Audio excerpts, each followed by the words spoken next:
රට බන්ධනාගාර දෙපාර්තමේන්තු ගත රියදුරු සහ ගිලන් රථ රියදුරු ඒ කියන්නේ ඇම්බියුලන්ස් ඩ්‍රයිවර් කියන ජොබ් වේකන්සි වලට විවෘත තරඟ විභාගය ඕපන්ලා තියෙනවා. මේකට එයාලා මූලික සුසුකම් විදිහට බලන්නේ බර වාහන ලයිසන් වලට තියෙන්න ඕන. ඊට අමතරව අධ්‍යාපන සුසුකම් විදිහට O level මෙයාලා බලනවා. O level වලට සම්මාන සාමාන්‍යත දෙකක් එක්ක සබ්ජෙක්ට් 6ක් ඔයාලා කොට දාලා තියෙන්න ඕන. මේකෙදි දෙවරකට නොවැඩි වාර ගණනකදී කියලා තියෙන. ඒ කියන්නේ ඔයාලා දෙපාරක් සිට් කරලා හරි කමක් නැහැ. සමාන සාමාර්ථ දෙකක් එක්ක සබ්ජෙක්ට් 6ක් ඔයාලා කොට දාලා තියෙන්න ඕන. මේකට මූලික සුසුකම් විදිහට ඊට අමතරව ඔයාලට මේකට ඇප්ලයි කරගන්න තියෙන්නේ රෙජිස්ටර් පෝස්ට්. එයාලා ආදර්ශ අයදුම් පත්‍රයක් දීලා තියෙනවා. ඒ ආදර්ශ අයදුම් පත්‍රය ඔයාලා විභාගයට පෙනී සිටින්න කැමැති ලැන්ග්වේජ් එක කියන ටැමිල් නම් ඊට අමතරව ඉංග්‍රීසි නම් සිංහල නම් ඒ කැමැති භාෂාවෙන් ඔයාලා සම්පූර්ණ කළා. එහෙම නැත්නම් ඒ ආදර්ශ අයදුම් පත්‍රය බලාගෙන තමන්ගේ අත්අකුරෙන් ඇප්ලිකේෂන් එකක් හදලා එහෙමත් ඔයාලට ඇප්ලයි කරගන්න පුළුවන්. රෙජිස්ටර් පෝස්ට් තමයි ඇප්ලයි කරගන්න තියෙන්නේ. මේකට ඇප්ලයි කරන ගණනදී ඔයාලා ලියුම් කවරේ වම්පස ඉහළ කෙළවරේ මේකට අදාළ තනතුර සඳහන් කරන්න ඕන අනිවාර්යයෙන්ම.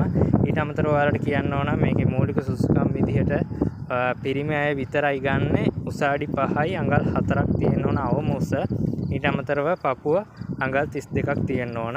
ඊට අමතරව විශේෂයෙන්ම ඔයාලට කියන්න ඕන මේකෙදී ඔයාලට මූලික සම්මුඛ පරීක්ෂණයක් තියෙනවා. ඒ සම්මුඛ පරීක්ෂණයේදී විශේෂයෙන්ම මොකුත් අහන්නේ නැහැ. ඔයාලගේ අධ්‍යාපන සුසුකම් වගේම බර වාහන ලයිසන් අන්න ඒ දේවල් නිවැරදිද හරියට ඇප්ලයි කරලා තියෙනවද කියන දේ විතරයි සම්මුඛ පරීක්ෂණයේදී බලන්නේ. ඊට අමතරව ඔයාලට එක්සෑම් එකක් තියෙනවා. මම මේ කියපු විවෘත තරඟ විභාගය. මේ එක්සෑම් එකේදී ඔයාලගේ කාර්මික දැනුම අනිවාර්යෙන් බලනවා. ඒ කියන්නේ වාහන නඩත්තු අන්න ඒ පැත්ත, ඒ සයිඩ් එක මේන්ටේන් පැත්ත තමයි ඔයාලගේ අහන්නේ.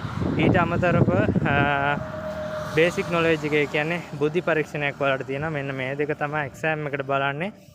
ඊට අමතරව මේ දෙකෙන් ඔයාලා පාස් වුණොත් එහෙම ඔයාලගේ ඩ්‍රයිවිං පැත්ත කොහොමද කියන ඒ පරීක්ෂණේ ඔයාලට තියෙනවා. ඔන්න ඔය ටික තමයි ඔයාලට විශේෂයෙන්ම කියන්න තියෙන්නේ. මේකට ඔයාලට ඇප්ලයි කරගන්න පුළුවන් අගෝස්තු මාසේ 7 වෙනිදා දක්වා විතරයි. අගෝස්තු මාසේ 7 වෙනිදාට කලින් රෙජිස්ටර් පෝස්ට් ඇප්ලයි කරගන්න. මම මේකේ ඇප්ලිකේෂන් එක වගේම මේ සියලුම විස්තර මේකේ ඩිස්ක්‍රිප්ෂන් එකේ වගේම කමෙන්ට් සෙක්ෂන් එකේ දානවා. මේක TikTok එකේ බලන කෙනෙක් නම් හොයාගන්න අපහසුයි නම් මගේ වෙබ්සයිට් එකට යන්න ezjobs.lk කියන වෙබ්සයිට් එකට ඔයාලා Google type කරත් යන්න පුළුවන්. එහෙම නැත්නම් මේක TikTok එකේ බලන කෙනෙක් නම් මගේ ප්‍රොෆයිල් එක ක්ලික් කරගන්න. ප්‍රොෆයිල් එකෙන් මගේ බයෝ ලින්ක් එක මම ඩිරෙක්ට්ම කනෙක්ට් කරලා තියෙන්නේ වෙබ්සයිට් එකට. ඊට අමතරව ඔයාලා මේක Facebook එකේ බලන කෙනෙක් නම් මේ වීඩියෝ එකේ ඩිස්ක්‍රිප්ෂන් එක බලන්න මම පැහැදිලිව මේ දේවල් වලට ලින්ක්ස් දාලා තියෙනවා. ඊට අමතරව මේක YouTube එක බලන කෙනෙක් නම් කමෙන්ට් සෙක්ෂන් එකේ මම පින් කරලා තියෙනවා මේ හැමදේම.